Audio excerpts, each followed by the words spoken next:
అందరికీ నమస్కారం. Learning about nature ఛానల్కి మీ అందరికీ స్వాగతం. ఈరోజు మహాభారతం భీష్మ పర్వంలో ఇరుపక్షాల సేనల వ్యూహరచనలు తెలుసుకుందాం. ఎలాంటి శత్రు దుర్భేద్యమైన వ్యూహాలు రచించారో ఈ వీడియోలో మనం తెలుసుకుందాం.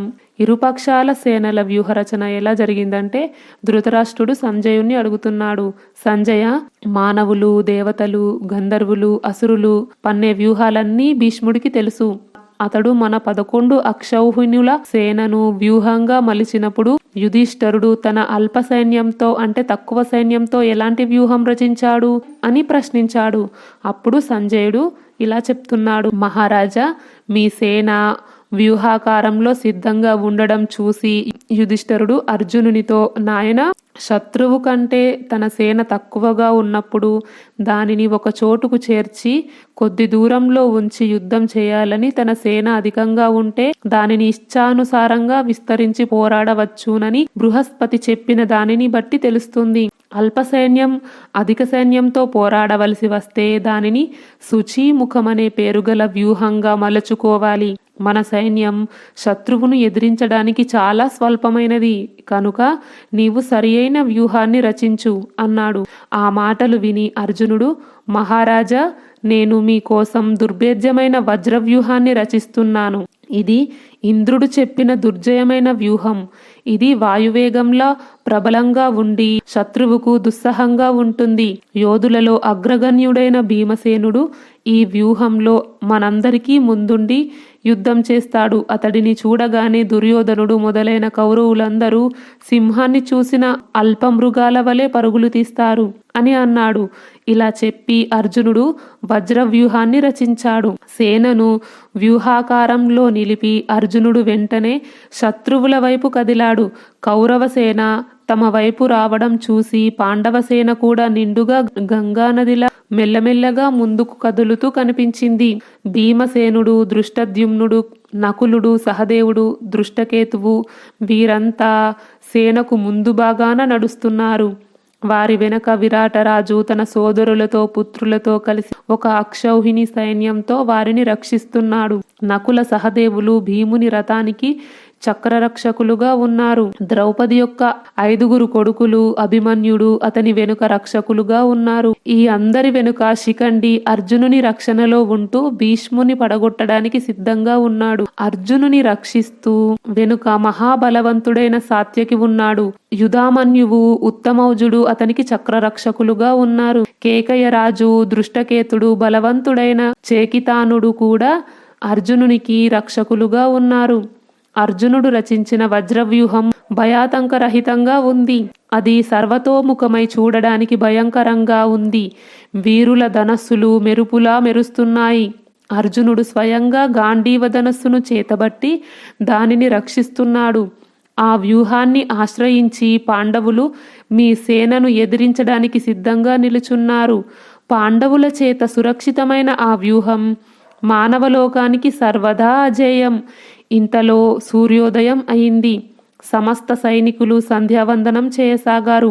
ఆ సమయంలో ఆకాశంలో మేఘాలు లేనప్పటికీ మేఘగర్జనలు వినిపించాయి. గాలితో పాటు వాన చినుకులు కూడా పడసాగాయి. అనంతరం నలువైపుల నుండి జంఝూమారుతం వీచి క్రిందికి రాళ్లు కురిశాయి. లోకమంతా చీకటులు ఆవరించినట్లుగా ధూళి కమ్ముకుంది. తూర్పు దిక్కున పెద్ద ఉల్క రాలింది. ఆ ఉల్క పుట్టగానే సూర్యుని ఢీకొని పడిపోతూ గొప్ప ధ్వనితో భూమిలో కలిసిపోయింది. సంధ్యావందనం చేశాక సైనికులందరూ సంసిద్ధులు కాగానే సూర్యుని కాంతి మాసిపోయింది. భూమి పెద్దగా శబ్దం చేస్తూ కదిలి బీటలు వారింది. అన్ని దిక్కులలో మాటిమాటికి పిడుగులు పడసాగాయి. యుద్ధాన్ని అభినందించే పాండవులు ఈ రీతిగా నీ పుత్రుడైన దుర్యోధనుని సైన్యాన్ని ఎదిరించడానికి వ్యూహరచన చేసుకుని భీమసేనుని ముందు నిలబడ్డాడు. ఆ సమయంలో గదను ధరించిన భీముడు ఎదురుగా ఉండడం చూచి మన యోధుల కొవ్వు కరిగిపోయింది. ధృతరాష్ట్రుడు మధ్యలో అడ్డు తగిలి, సంజయ, సూర్యోదయం కాగానే భీష్ముని నాయకత్వంలో మనపక్షపు వీరులు, భీమసేనుని నాయకత్వంలోని పాండవ పక్ష సైనికులు, వీరిలో ఎవరు ముందుగా యుద్ధం పట్ల కోరికతో హర్షం ప్రకటించారు అని అడిగాడు. అప్పుడు సంజయుడు ఇలా చెప్తున్నాడు, రాజా, రెండు పక్షాల సైనికులది సమానమైన అవస్థయే. ఇరుపక్షాలు ఒకదానికొకటి దగ్గరగా వచ్చినప్పుడు రెండు ఆనందంగానే కనబడ్డాయి. ఏనుగులు, గుర్రాలు, రథాలతో నిండిన రెండు సేనలు విచిత్రంగా భాసించాయి.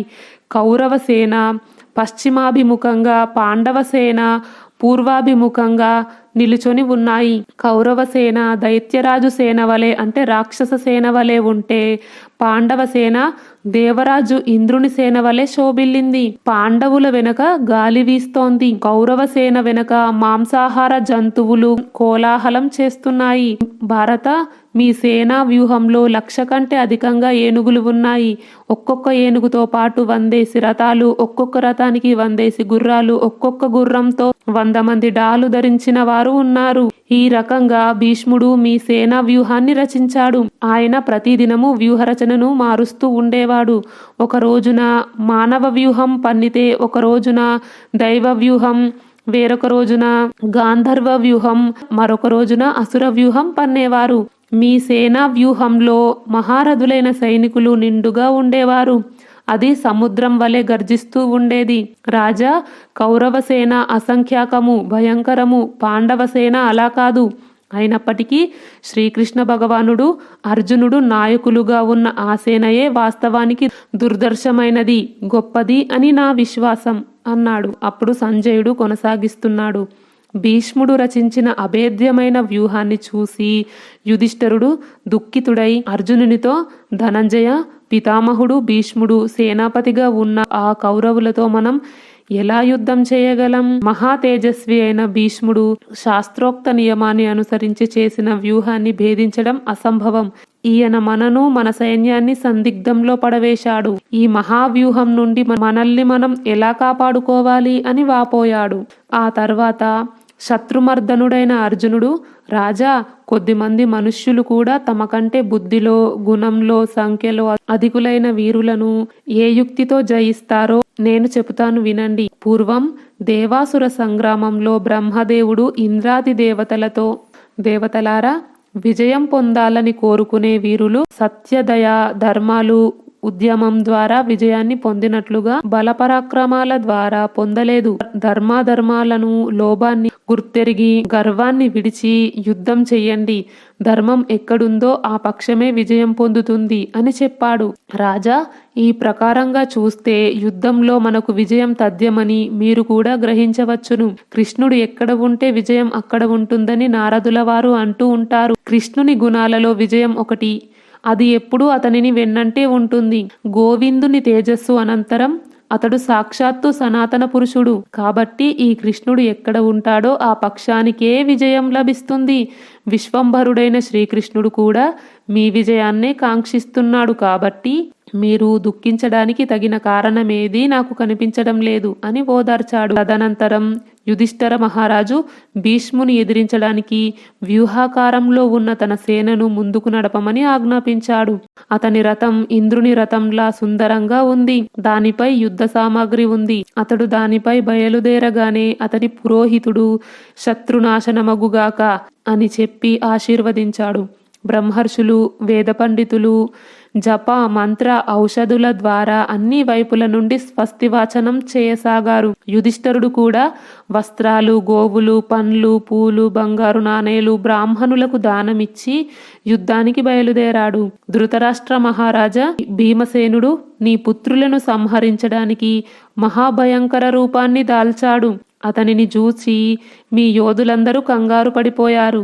భయం వల్ల వారి సాహసం నీరుగారిపోయింది. ఇటుపక్క శ్రీకృష్ణ భగవానుడు అర్జునునితో, నరోత్తమ, కురుకుల పతాకాన్ని ఎగురవేసే భీష్మాచార్యులు తమ సేనా మధ్య భాగంలో నిలిచి సింహంలా మన సైనికుల వైపు చూస్తున్నాడు.